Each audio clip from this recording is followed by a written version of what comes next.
मेरे प्यारे विद्यार्थियों, आप सबको मेरा नमस्कार जोहार। कैसे हैं बच्चों? उम्मीद करता हूँ कि आप सब अच्छे और स्वस्थ होंगे। आप सभी बच्चों का गोस्वामी सर क्लासेज में हार्दिक स्वागत करता हूँ। बच्चों, आज मैं आप लोगों के बीच भूगोल, सामाजिक विज्ञान है की पाठ्यपुस्तक हमारी पृथ्वी वर्ग 6 की भूगोल की पाठ्यपुस्तक में अध्याय 4 मानचित्र पाठ को पढ़ रहे थे।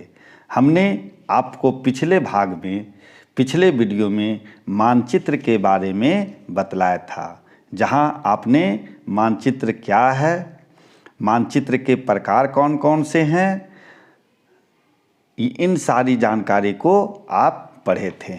तो एक बार पुनः हम आपके बीच पुनरावृत्ति कर लेते हैं। तो मानचित्र क्या है बच्चों? तो जब हम पूरी पृथ्वी का अध्ययन करना चाहते हैं तब हमारे लिए उस समय ग्लोब हमारे लिए काफ़ी उपयोगी सिद्ध होता है। लेकिन जब हम पृथ्वी के केवल एक भाग, जैसे कोई महाद्वीप है अथवा कोई एक देश है या कोई एक राज्य है, तो वह हमारे लिए ग्लोब उतना उपयोगी सिद्ध नहीं होता है। वहाँ हमें मानचित्र की सहायता लेनी पड़ती है।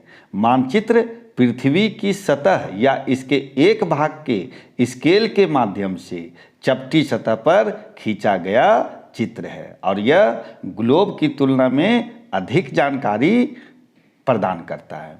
बच्चों, मानचित्र की सहायता से एक कागज पर बहुत बड़े क्षेत्र को प्रदर्शित किया जा सकता है, जैसे देश, महादेश आदि। बच्चों, मानचित्र में प्रायः रंगों का प्रयोग होता है, लाल रंग, नीला रंग, हरे रंग, और ये सारे जो रंग हैं ये अलग अलग दिखाते हैं। जैसे कि नीला रंग जल पानी बताता है, हरा मैदान का प्रतीक रंग है, पीला पठार बताता है, लाल पर्वत बताता है।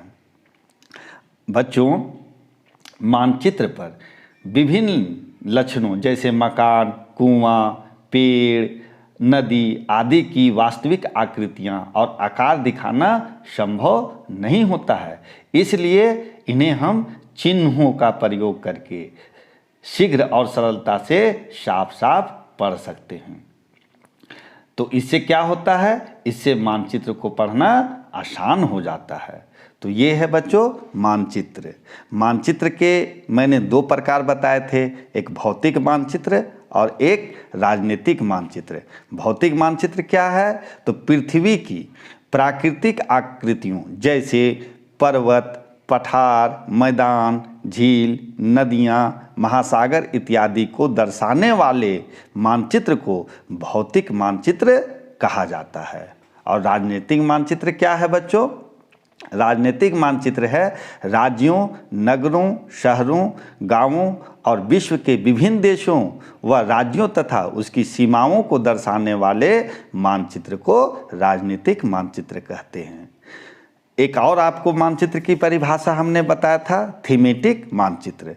थीमेटिक मानचित्र क्या है? तो वैसा मानचित्र जिससे विशेष जानकारियां प्राप्त होती है, जैसे सड़क मानचित्र, वर्षा मानचित्र, वन मानचित्र, रेल मानचित्र तथा उद्योग मानचित्र आदि का वितरण दर्शाने वाले मानचित्र को थीमेटिक मानचित्र कहा जाता है। बच्चों, मानचित्र की अपनी भाषा है। मानचित्र में तथ्यों को दर्शाने के लिए शब्दों के बदले चिन्हों का प्रयोग होता है और इन चिन्हों को ही मानचित्र की भाषा कहते हैं। तो मानचित्र के कौन कौन से प्रमुख तत्व हैं? तो पैमाना, प्रतीक चिन्ह, दिशा और रंग। तो मैंने आप लोगों को पैमाना के बारे में भी बतलाया था पिछले भाग में। आइए आज हम दूसरे भाग और अंतिम भाग में हम देखेंगे प्रतीक चिन्ह, रूढ़ चिन्ह। तो हम लोग शुरू करते हैं प्रतीक चिन्ह। प्रतीक चिन्ह क्या है?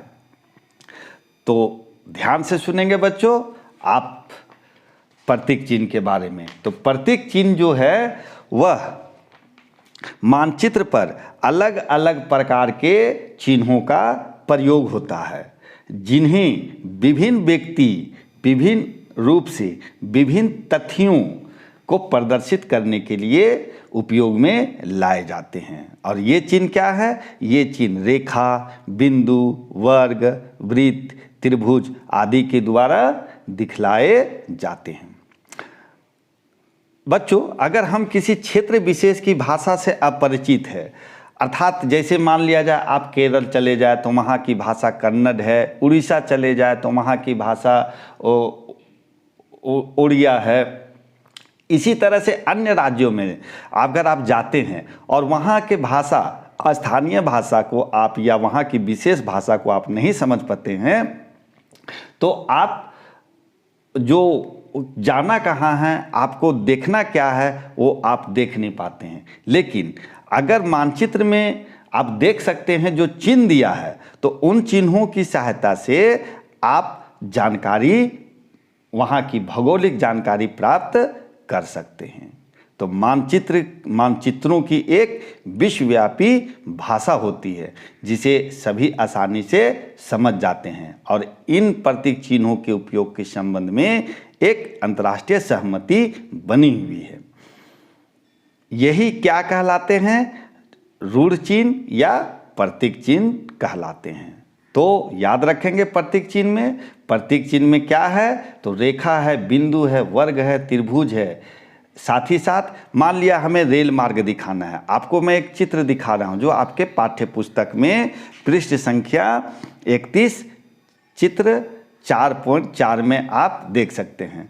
जैसे रेल लाइन दिखाना हो तो आप यहाँ देख सकते हैं रेल लाइन का प्रतीक चिन्ह। इसके बाद आपको सड़कें दिखाना हो, कच्ची सड़क और पक्की सड़क, तो ये पक्की सड़क का है और ये कच्ची सड़क का चिन्ह है। अगर सीमा दिखाना हो, जैसे अंतर्राष्ट्रीय सीमा जो हमारे देश से लगी हो, या राज्य की सीमा, एक राज्य जैसे हमारे झारखंड राज्य से जो अन्य राज्य की सीमा छूती है या बताती है, तो उसे हम चिन्ह के द्वारा देख सकते हैं।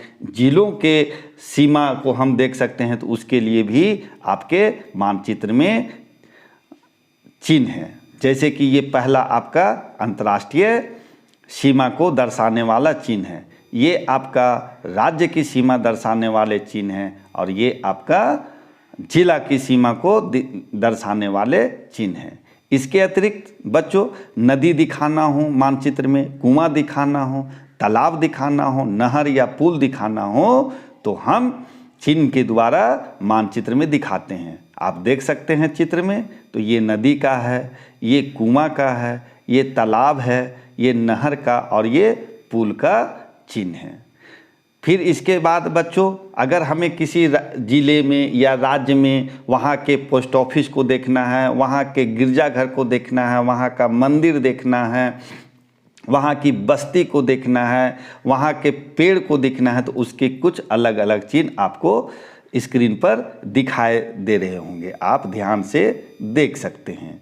तो बच्चों, यहाँ पर मंदिर का आपका चिन्ह दिया गया है, तो ये मंदिर का प्रतीक चिन्ह है, ये गिरजाघर का प्रतीक चिन्ह है, और ये मस्जिद का है। इसके बाद बच्चों, कुछ अंग्रेजी में लिखे हुए शब्द रहते हैं। जैसे पोस्ट ऑफिस को जैसे पोस्ट ऑफिस को दिखाना है तो पीओ लिखा रहता है, पोस्ट ऑफिस और टेलीग्राफ ऑफिस है तो पीटीओ लिखा रहता है, पुलिस स्टेशन है तो पीएस लिखा रहता है। बच्चों, आप आगे भी देख सकते हैं बस्ती और कब्रिस्तान का प्रतीक चिन्ह। फिर पेड़ या घास दिखाना हो तो उसका प्रतीक चिन्ह आपको यहाँ पर दिखाई दे रहा होगा। तो ये है आपका पेड़ का और ये है आपका घास का। तो ये क्या है चित्र में? ये प्रतीक चिन्ह है। तो इन चिन्हों को आप देख सकते हैं, इन चिन्हों को देख करके समझ सकते हैं कि वह क्या बता रहा है। जैसे आपने नदी का चिन्ह देखा, आपने कुआं का देखा, आपने रेलवे लाइन का देखा। तो बच्चों ध्यान रखेंगे कि ये जो चिन्ह है, ये प्रतीक चिन्ह है, ये हमें इन चिन्हों की सहायता से इनको हम समझ सकते हैं और ये जान सकते हैं कि उस विशेष क्षेत्र का या उस विशेष राज्य का जो भौगोलिक जानकारी है वह हमें प्राप्त होती है। तो याद रखेंगे, मानचित्रों की एक अपनी भाषा होती है। और वो क्या है, इन्हें हम प्रतीक चिन्हों के रूप में दिखाते हैं, और यही चिन्ह क्या कहलाते हैं, रूढ़ या प्रतीक चिन्ह कहलाते हैं। आइए बच्चों, अब हम आगे चलते हैं। दिशा। दिशा आपने पढ़ा होगा, पूरब, पश्चिम, उत्तर, दक्षिण, उत्तर पूर्वी, पश्चिमी, उत्तरी, पूर्वी, दक्षिणी, ये भाग आपने भूगोल में पढ़ा होगा।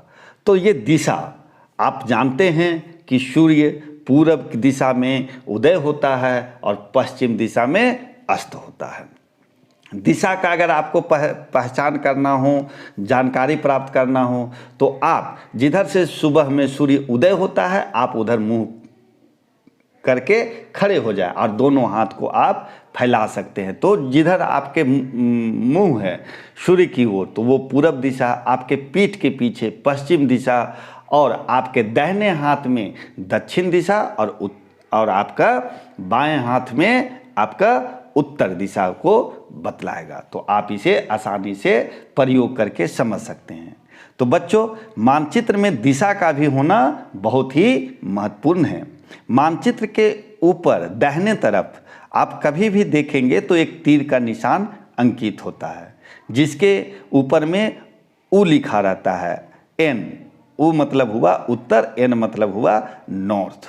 तो आप कोई भी मानचित्र देखें, आपको मैं आपके पाठ्य पुस्तक में दिए गए मानचित्र को दिखा रहा हूँ, जहाँ आप भारत का मानचित्र देख सकते हैं। तो यहाँ आप जब भारत का मानचित्र देखेंगे तो आपको यहाँ पर देखेंगे कि देखिए ये तीर का निशान आपका लगा हुआ है। यहाँ आप यहाँ देखें तो उ लिखा है, उ का अर्थ क्या हुआ, उत्तर। तो कोई भी मानचित्र में आपका दाहिने तरफ एक तीर का निशान दिया रहता है। तो इस तीर के निशान से हम समझ सकते हैं कि यह भाग क्या है, यह भाग उत्तर है यहाँ। तो ये चिन्ह क्या है बच्चों, ये दिशा है कि ये हमें दिशा बताती है। तो कोई भी मानचित्र जब आप देखते हैं तो हर मानचित्र में बच्चों एक तीर का निशान अंकित होता है, जिसके ऊपर उत्तर लिखा रहता है। यह तीर का निशान क्या बताता है, तो उत्तर दिशा होता है। बच्चों, जब हमें उत्तर दिशा का ज्ञान हो जाता है, तब हम चारों दिशाओं को आसानी से देख सकते हैं या खोज पाते हैं। बच्चों, चित्र 4.5 में 4 मुख्य दिशाओं को उत्तर, दक्षिण, पूरब, पश्चिम को दिखाया गया है। आप इस चित्र को ध्यान से देखें। आप इस चित्र को देखेंगे 4 पॉइंट, तो यहाँ ये जो आपको उत्तर की ओर जो दिखाया गया था, ये उत्तर। आप इसके बाईं ओर देखेंगे तो पश्चिम, दाहिनी ओर देखेंगे तो पूरब, और नीचे की ओर देखेंगे तो ये दक्षिण। अब उत्तर और पूरब के बीच का भाग को उत्तरी पूर्वी, उत्तर और पश्चिम के बीच का भाग को हम क्या कहेंगे, उत्तर पश्चिमी, और पश्चिम और दक्षिण के भाग को दक्षिण पश्चिमी, और दक्षिण और पूरब के बीच के भाग को दक्षिण पूर्वी हम कहते हैं। तो बच्चों, इन जो चित्र में आपने देखा, तो यहाँ 4 मुख्य दिशाएं दिखाया गया, जहाँ आपने उत्तर, दक्षिण, पूरब और पश्चिम को देखा। ये प्रधान दिग बिंदु कहे जाते हैं, और इन दिग बिंदुओं के बीच 4 दिशाएं होती है। कितनी दिशाएं होती है, 4। तो बच्चों, कभी प्रश्न पूछा जाए कि प्रधान दिग बिंदु क्या है, तो प्रधान दिग बिंदु है उत्तर, दक्षिण, पूरब और पश्चिम। इन दिग बिंदुओं के बीच में और 4 और दिशाएं होती है, जैसे उत्तर पूर्वी का भाग, अभी हमने आपको बतलाया उत्तर पूर्वी का भाग, तो ये उत्तर पूर्वी का भाग हुआ। इसके बाद दक्षिण पूर्वी, तो दक्षिण और पूरब और दक्षिण के बीच के भाग को दक्षिण पूर्वी कहेंगे। इसके बाद दक्षिण और पश्चिम, तो ये जो भाग आप देख रहे हैं, ये भाग दक्षिण पश्चिम के नाम से जाना जाता है, और पश्चिम और उत्तर वाले बीच के भाग को उत्तर पश्चिम भाग कहते हैं। तो ये है इनके बीच दिशाओं की मदद से हम किसी भी स्थान की सही जानकारी प्राप्त कर सकते हैं। बच्चों, आप चित्र पॉइंट 4.6 में देखें। आपको यहाँ एक चित्र नजर आ रहा है। ये चित्र क्या है? तो दिक् सूचक है, अर्थात दिशा सूचक यंत्र है। और ये चुंबकीय सुई की तरह इसका हमेशा उत्तर दिशा को दिखाता है। किसी भी स्थान पर उत्तर दिशा का पता हमें दिशा सूचक यंत्र अर्थात दिक् सूचक यंत्र से पता चलता है। तो बच्चों, ये दिक् सूचक यंत्र का जो सुई होता है वह हमेशा उत्तर की ओर आपको दिखाते रहेगा।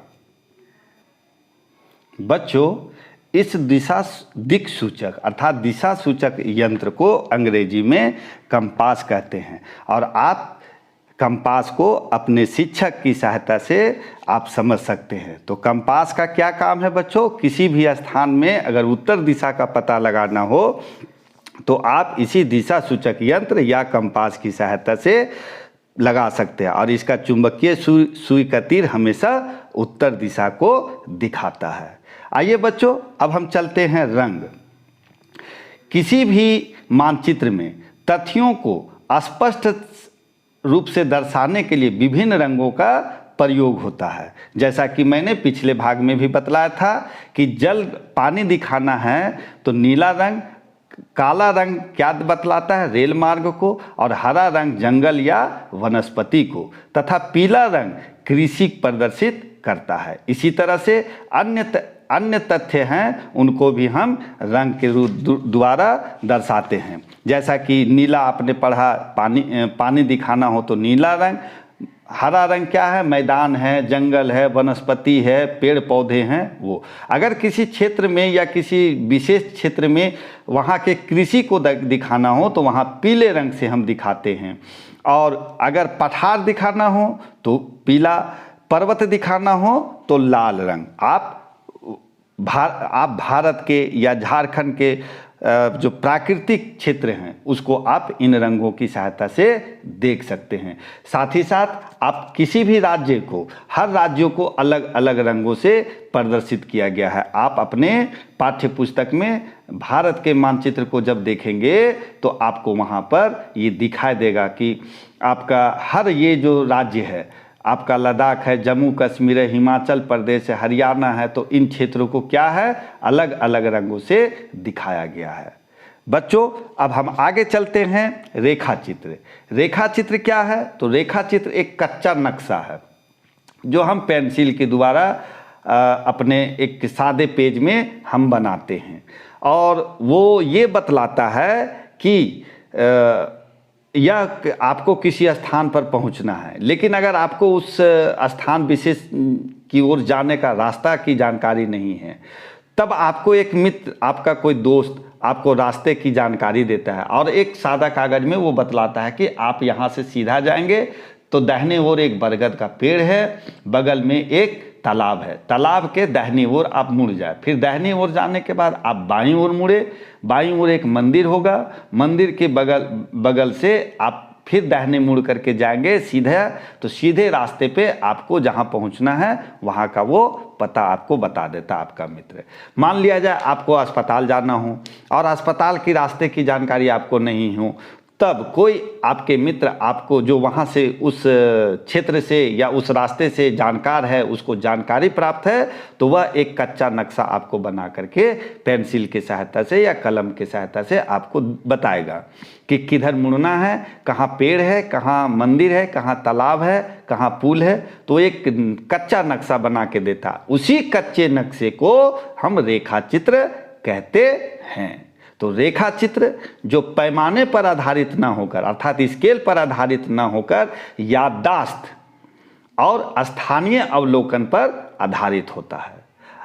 अगर आप किसी स्थान पर पहुंचना चाहते हैं लेकिन आपको उस रास्ते की जानकारी नहीं होती है, तब आपका मित्र जिसे रास्ते की जानकारी होती है वह एक कागज पर उसका कच्चा नक्शा बनाता है और इसी कच्चे नक्शे को हम रेखा चित्र कहते हैं। रेखा चित्र बिना पैमाना का, बिना स्केल का बनाया जाता है। याद रखेंगे बच्चों, रेखा चित्र बिना पैमाना का बनाया जाता है। अब आइए हम अंतिम में पढ़ते हैं प्लान या खाका। खाका क्या है? तो एक छोटे क्षेत्र का बड़े पैमाने पर खींचा गया रेखा चित्र, जो अभी हमने रेखा चित्र बनाया, जो कच्चा नक्शा बनाया, वही चित्र क्या हुआ? रेखा चित्र खाका कहलाता है। एक बहुत बड़े पैमाने वाले मानचित्र से हमें बहुत सी जानकारियां प्राप्त होती है। जैसे किसी राज्य की मानचित्र को देखें, आपने अपने पाठ्य पुस्तक के पृष्ठ संख्या 27 चित्र पॉइंट 1 में आप देखेंगे तो वहां आपको झारखंड का नक्शा नजर आएगा। साथ ही साथ आपको चित्र पॉइंट 2 में आपको भारत का मानचित्र होगा। तो यहाँ हमें बड़े पैमाने पर बड़े मानचित्र में हमें बहुत सी जानकारियाँ प्राप्त होती है। लेकिन अगर किसी एक छोटे से क्षेत्र में, किसी गांव का, किसी शहर का, प्रमुख स्थान का हमें जानकारी प्राप्त करना हो तो वहाँ हमें खाका या जो कच्चा नक्शा है वही काम आता है। तो एक छोटे क्षेत्र का बड़े पैमाने पर खींचा गया रेखा चित्र खाका कहलाता है। बहुत सी ऐसी जानकारियां जो हमारे लिए आवश्यक होती है, जो हमें मानचित्र में प्राप्त नहीं होती है। जैसे मान लिया जाए कि कोई भवन की ऊंचाई हो, किसी कमरे की लंबाई हो, तो ऐसी जानकारी हमें खाका के माध्यम से आसानी से मिल सकती है। आप अपने पाठ्य पुस्तक में पृष्ठ संख्या 32 में आप देखेंगे तो आपको यहाँ एक खाका दिखाया जा रहा है। यह किसी क्षेत्र विशेष का है। यहाँ आपको पता चलेगा इस चित्र के माध्यम से, इस रेखा चित्र के माध्यम से, इस खाका के माध्यम से कि बैंक कहाँ पर है, पंचायत भवन जाने का रास्ता किधर है, डोभा कहाँ है, खेत कहाँ है, मैदान, खेल के मैदान कहाँ है, विद्यालय आपका कहाँ है। तो इस चित्र के माध्यम से आप जान सकते हैं रास्तों की जानकारी, बाजार वाले रास्तों की जानकारी, आपके मित्र के घर की रास्तों की जानकारी, साथ ही बगीचों की जानकारी, आपका मित्र किस विद्यालय में पढ़ता है या आप उसकी जानकारी ये विद्यालय के चित्र में खेल के मैदान, खेत, डोभा, पंचायत भवन, बैंक और बाजार। तो ये एक खाका के माध्यम से जानकारी आप प्राप्त कर सकते हैं। बच्चों, खाका क्या है हुआ? तो आप जान गए कि खाका छोटे क्षेत्र का बड़े पैमाने पर खींचा गया रेखा चित्र है। खाका की सहायता से एक कागज पर, सादे कागज पर आप उसमें रंग भी भर सकते हैं। तो खाका की सहायता से एक कागज पर बहुत सीमित जानकारी अंकित रहती है। जैसे कोई मकान है, मान लिया जाए आप एक मकान बना रहे हैं, आपके पिताजी मकान बना रहे हैं, तो मकान में पूजा घर किधर है, आपका बैठक का कमरा कहाँ है, स्टडी रूम कहाँ है, रसोई घर किधर बनेगा, आपका नहाने का जो बाथरूम होता है वह कैसा रहेगा। तो इन सब को हम लोग क्या करते हैं, एक नक्शा बनाते हैं। इंजीनियर आपके घर का नक्शा बनाता है, वही क्या है, रेखा चित्र के माध्यम से दिखाता है, वही खाका है। बच्चों, थोड़ा सा जानकारी रखेंगे कि हम खाके में साधारणतः रंगों का प्रयोग बहुत कम करते हैं या नहीं किया जाता है। खाके के द्वारा किसी सीमित क्षेत्र का बहुत अधिक जानकारी प्राप्त की जा सकती है। यह विस्तृत क्षेत्रों के लिए उपयोगी नहीं होता है। याद रखेंगे, खाके के माध्यम से हमें बहुत बड़े विस्तृत क्षेत्रों की जानकारी नहीं प्राप्त करना हो तो यह अधिक उपयोगी नहीं होती है, बल्कि किसी सीमित क्षेत्र या किसी छोटे क्षेत्र, गांव है या कोई खास या जिला की जो जानकारी प्राप्त करना है तो हमें खाका मदद करती है। तो ये था बच्चों खाका, आप चित्र में देख सकते हैं।